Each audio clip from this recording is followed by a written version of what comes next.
O Deltan Dallagnol virou uma figura divisivíssima, tá?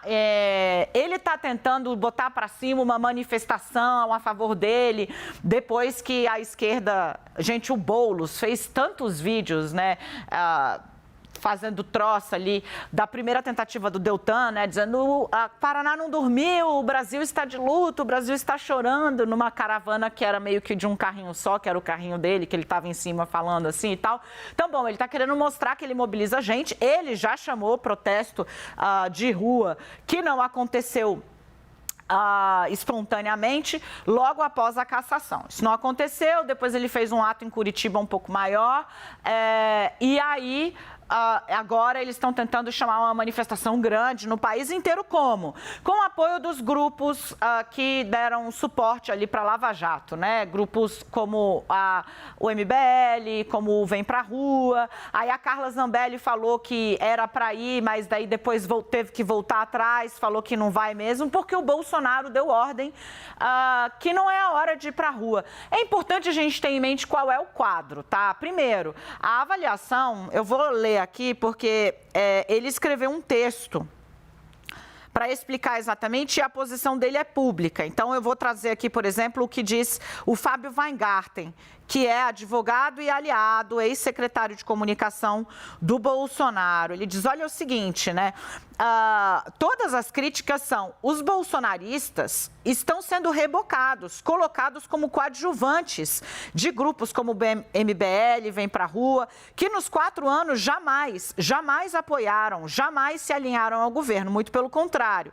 Na eleição mais dura e difícil, pregaram por todo o tempo o voto nulo. Ele diz, esse veto não tem nada a ver com o Deltan, mas tem a ver com esses grupos. Não faz sentido a gente dar volume, dar tração para esses grupos, é o que pensa o aliadíssimo de Bolsonaro. É inconcebível, olha só onde ele vai, que ditos aliados do presidente Jair Bolsonaro estejam sentados com quem continua atacando o ex-presidente, seus filhos, e que ficam silentes quando os mesmos também são atacados pela esquerda. Então, eles estão dizendo, olha, nós não vamos dar tração para esses grupos, mas tem um pano de fundo que é o Deltan, gente, entrou numa estratégia kamikaze.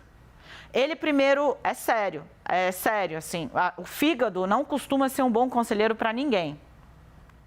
E nesse momento ele está indo para o fígado, né? Ele está ofendendo e acusando de crimes juízes. Então, assim, a condenação dele, que é da ficha limpa de 8 anos, pode ser agravada por uma série de outras. A notícia que se tem é de que o ministro Benedito vai processá-lo. E vai ganhar, porque se ele não tem prova de venda de sentença, por que você está falando? Né?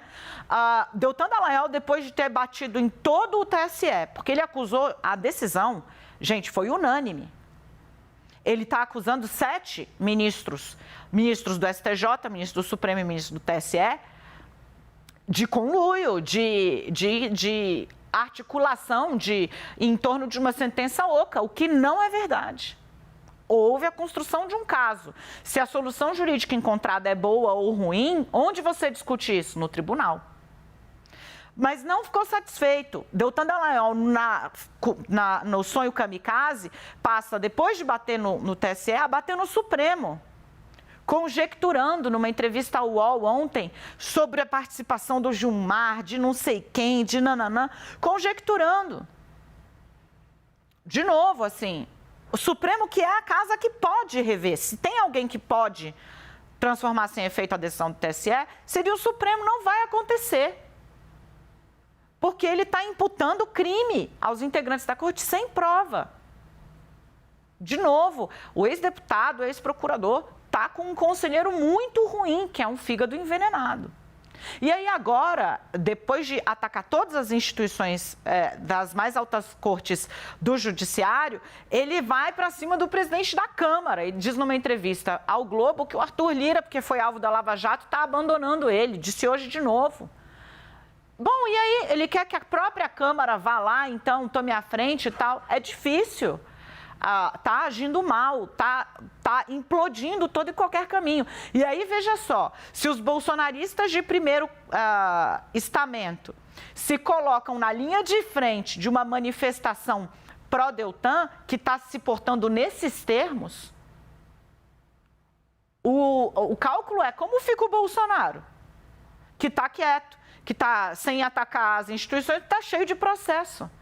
Então, a ordem é para não se somar a isso. A estratégia do Deltan Dallagnol é kamikaze, é muito difícil. Ele está apostando no futuro, ficar 8 anos xingando todo mundo é muito difícil. Veja o que aconteceu com deputados que se elegeram, bombaram em 2018 e que agora estão até as tampas de processo para pagar a indenização, porque um dia a justiça chega. O deputado, o ex-deputado pode estar trabalhando sozinho para piorar e muito a sua própria situação. Vem para cá, Renata Agostini, Yuri Pita e Leandro Rezende. Deixa eu explicar aqui o episódio, né, que a Renata está dizendo aqui. Ela estava falando de uma coisa que eu disse. Aí, quando eu falei, se ela puder passar um pano para mim, jamais passar pano para autoridade nenhuma, porque a nossa especialidade é justamente o contrário. E nossa especialidade é o tiro, é a porrada e é a bomba. Absolutamente em choque. Não fica. Não por isso. Não por tão pouco. Vamos ficar em choque pelo Brasil. Vamos lá. Ô, Renata, é impressionante, né? Assim, como Eu vou começar com você falando da parte do Deltan Dallagnol, kamikaze. Ele não está deixando pedra sobre pedra, assim, vai se apoiar, vai buscar socorro aonde, né? O ex-deputado da forma como está agindo.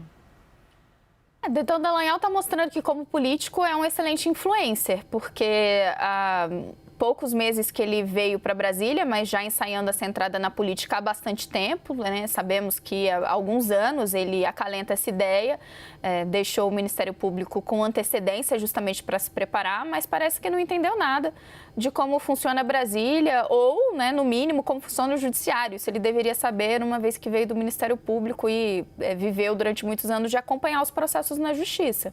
Se o caso dele é um caso de justiça, é um caso judicial e, portanto, ele deveria recorrer à própria Justiça para defender seus argumentos, né? O argumento dele é de que a análise não foi correta, feita pela Justiça Eleitoral, fincar o pé numa estratégia de atacar a justiça, de atacar o judiciário, não lhe renderia bons frutos. Isso é uma análise meio óbvia, né? Não precisa ir muito longe para entender. E agrava ainda que se ele fizesse algumas críticas mais pontuais, ainda que se colocasse como vítima de uma injustiça, mas apontando para um sistema criminoso perpetuado por integrantes da justiça, aí é que ele não vai conseguir boa vontade para rever uma decisão que teve esse placar tão elástico. Do ponto de vista do que a Justiça Eleitoral apontou, poderia sim haver debate, mesmo não poderia haver, né? Houve, inclusive, né? À luz do que o TSE declarou, a forma, aquelas tecnicalidades, né? Não vou repisar todas elas aqui, mas o fato de não ter o tal do procedimento já instaurado, e aí então não seria isso, seria uma burla à lei, outros casos em que a leitura não foi feita da mesma forma como o Deltan, tudo isso poderia sim ser alvo de debate, como foi.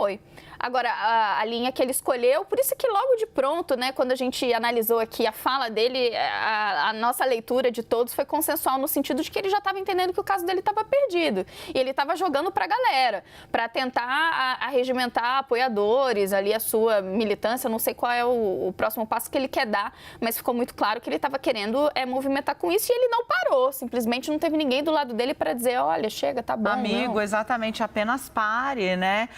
Tem essa questão, porque, olha só, né, eu tenho aqui, por exemplo, uma nota que o Aécio Neves, no dia que ele sai que ele é cassado, ele vai, aí no dia seguinte ele vai dar aquela coletiva.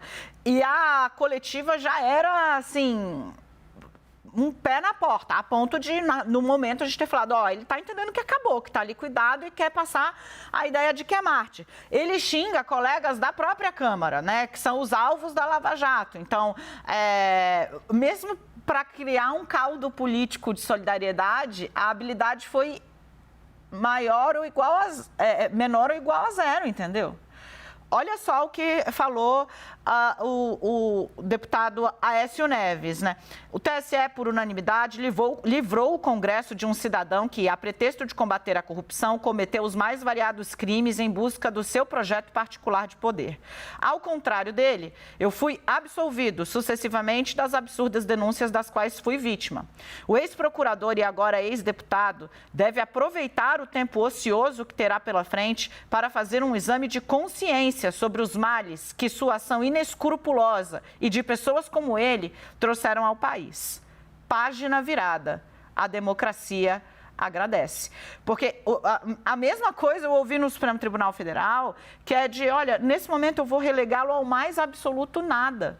Porque, assim, o que ele está produzindo, onde eu quero chegar? O que ele está produzindo é o ambiente no qual as pessoas vão tratá-lo como tóxico e acelerar o processo dele de exclusão do debate político real do Brasil. Né? Ele vai passar a ser alguém que você não conta com. Né? Como a Renata falou, como o político está se provando um verdadeiro influencer. Leandro Rezende. Pois é, nessa ideia de ser um influencer, né? Essa definição é boa demais da Renata, porque assim, ele um dia vai querer voltar a ser político, né? Claro que ele pode advogar, por exemplo, mas um dia ele vai querer, me parece que vai querer voltar. E ele vai precisar de 8 anos disso, e sendo uma pessoa tóxica para quem vai estar na política, porque daqui a pouco, hoje o Deltan é notícia, o Deltan é assunto para os aliados dele. Claro, acabou de acontecer, ele está ainda aproveitando esse rescaldo para poder falar, se dizer vítima de uma grande conspiração, acusar o ministro Benedito Gonçalves, gerar repúdio dos magistrados, se dizer vítima do sistema, eu beleza. quero só fazer um ponto importante, você me lembrou agora, eu ia fazer o comentário assim que li a nota e esqueci. A AMB saiu em defesa incontáveis vezes do Sérgio Moro e da Lava Jato. Incontáveis vezes. Tá? Tomar essa pedrada de quem segurou a sua barra durante tanto tempo indica o grau de solidão institucional que o ex-procurador está cavando sozinho. É impressionante, Leandro. Pois é, e aí, enfim, uma hora, esse espaço todo que ele tem, essa revolta toda que ele tem, vai acabar, né? A vida das pessoas vai continuar. Daqui a pouquinho tem eleição. No ano que vem tem eleição. Eu tenho certeza que daqui a 2 meses a gente vai começar a falar muito mais sobre a eleição municipal, como é que os partidos vão se posicionar, o que virá por aí. E o Deltan nessa história? Que apito que ele vai tocar? Como é ele que vai ser influente na eleição que já está, enfim, não está tão na porta assim, mas já está dobrando a esquina, chegando perto. Então, o que me parece é um pouco isso, né? Essa recusa, por exemplo, do PL como um todo, encampar uma ideia que a bancada da bala tinha, logo que o Deltan foi cassado, de apresentar ali uma emenda, uma proposta, um decreto legislativo, alguma coisa que certamente não seria aprovada pelo Congresso Nacional, mas que fizesse barulho suficiente para pautar o assunto mais um pouco, né, para colocar ainda como relevância, a bancada da bala queria essa medida legislativa. O PL do Bolsonaro não quis abraçar, o maior partido da Câmara dos Deputados não quis abraçar o Deltan Dallagnol. Então, isso já mostra, né, que ele se tornou, aos poucos, uma figura tóxica e que a cassação dele, ele vai ter um desafio grande aí para se manter relevante no debate político do país, se quiser ter um futuro na vida pública daqui para frente. Leandro? Leandro foi. Leandro já foi. Desculpa, perdão, Yuri. O outro Leandro, no caso eu. Só para arrematar muito pouco, quer dizer, qual é o prazo de validade de Deltan Dallagnol no debate público, né? Tem o prazo regimental ali para a semana que vem apresentar a sua defesa, que é meramente protocolar na Câmara dos Deputados, e aí provavelmente ser cumprido. Não, e o plano dele era que a mesa diretora anulasse a decisão do Tribunal Superior Eleitoral. Eu fico passada, assim, aonde está chegando, né, o deputado, porque o ex-deputado, porque o que ele está pedindo, basicamente, é que se crie, em nome dele, a maior crise institucional dos últimos anos entre Congresso e Justiça Eleitoral. assim, porque eu vi algo parecido quando o Renan Calheiros, presidente do Senado, foi alvo de uma canetada do Marco Aurélio, lembra disso, meninos? Afastando ele da presidência do Senado, também uma decisão, Marco Aurélio Mello, hoje crítico dos supostos excessos. Ele afastou o presidente eleito do Senado numa canetada por conta das suspeitas, não havia condenação, produzidas pela Lava Jato. Aí o Renan Calheiros simplesmente não abriu a porta para não receber a notificação. O oficial de justiça foi na residência oficial e do lado de fora ele ficou, o oficial de justiça. E lembram o tamanho da crise que se produziu? Eu repito, era o presidente do Congresso Nacional afastado por uma decisão cautelar, ou seja, provisória, de um ministro. Foi uma crise. Eu lembro do rosto da ministra Carmen Lúcia, que era presidente na época, e estava assim, caindo. E a medida do Marco Aurélio foi revertida pelo plenário do Supremo. Aí o que o Deltan quer? Que, veja só, isso foi um ministro numa decisão cautelar que caiu em dias. O que ele quer? Que 7 ministros, decisão unânime com relação à cassação dele, todos, que o plenário do Tribunal Superior Eleitoral seja desafiado pela mesa diretora da Câmara dos Deputados em seu nome. E é o pessoal que diz que, imagina, eu defendo as instituições. Yuri. Pois é, enfim, e não tem muito o que a Câmara fazer neste momento e nem há interesse político em se fazer algo além de cumprir o processo. O que há é usar este caso para alguma mobilização que a gente viu do próprio Podemos querendo propor mudança na Constituição, alguns deputados bolsonaristas defendendo projeto de lei para anistiar os candidatos de 2022. Tem uma série de caminhos ali que são muito mais usando o caso para para levantar a bandeira de questionamento em direção ao Tribunal Superior Eleitoral por várias questões que não vem ao caso colocar aqui, do que tratar da defesa de Deltan em si. Ou seja, é apenas usar o caso até o momento em que for conveniente e depois vida que segue com outras bandeiras. Não significa que o Congresso não esteja incomodado com algumas situações em direção ao Judiciário, mas que não vai ser Deltan Dallagnol, muito provavelmente, a bandeira, a causa que vai ser defendida nessa disputa que sempre ocorre pelos mais variados motivos, essa fricção entre os poderes.